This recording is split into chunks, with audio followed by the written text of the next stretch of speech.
Hi, welcome to valuationpodcast.com, a podcast and video series about all things related to business and valuation.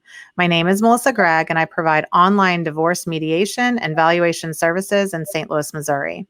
Today, we will discuss expert witness integrity and neutrality in litigation with Zachary Meyers, a CVA and CPA in Winfield, West Virginia.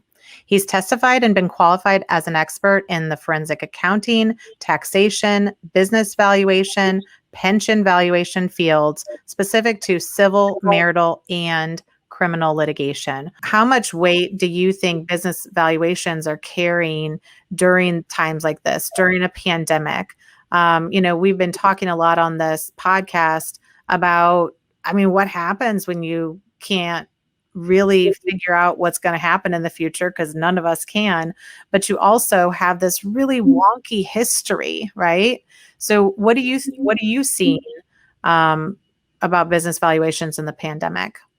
The type of situation where you're talking about fairly, maybe not significant dollars, but at least material to the marital estate dollars. And a business valuation, especially during a pandemic when there's more uncertainty, more valuation uncertainty. Maybe your inputs are messed up.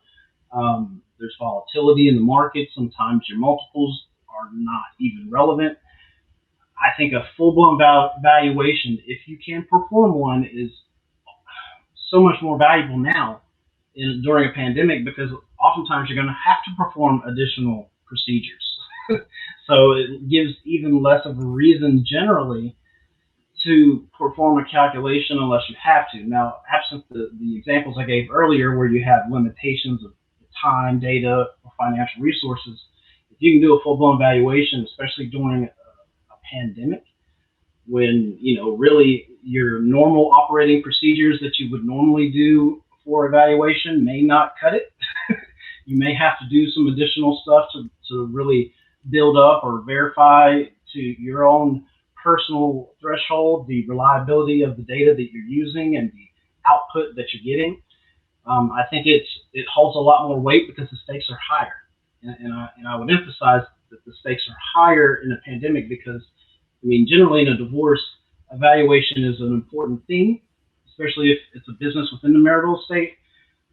But right now, especially given the repercussions of overvaluing something or undervaluing something, it can have a very bad impact on an individual's life, their livelihood, their business. Somebody gets hit with a a huge equitable distribution payout or something like that that's unjustified. You're talking about putting somebody out of business during a pandemic. So you have to be very careful. And there's just a whole lot of uncertainty out there that evaluation is going to capture better than a calculation. Unless you just absolutely positively have to do the procedures that you're doing in the calculation and you can't do anything outside of those things, evaluation is going to be the best choice 99% of the time. It just is going to be. And I think it's really needed. The additional procedures, the additional assurance and reliability that you're going to get by doing a full-blown valuation, if you have everything that you'll need to do it. The first question I always ask in court is if they didn't do a full-blown valuation, but they could, why didn't they? Right. Right.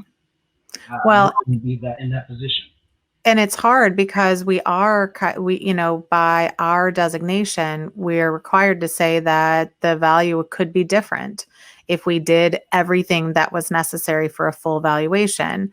And I think that, that alone, I don't want to have to answer in court.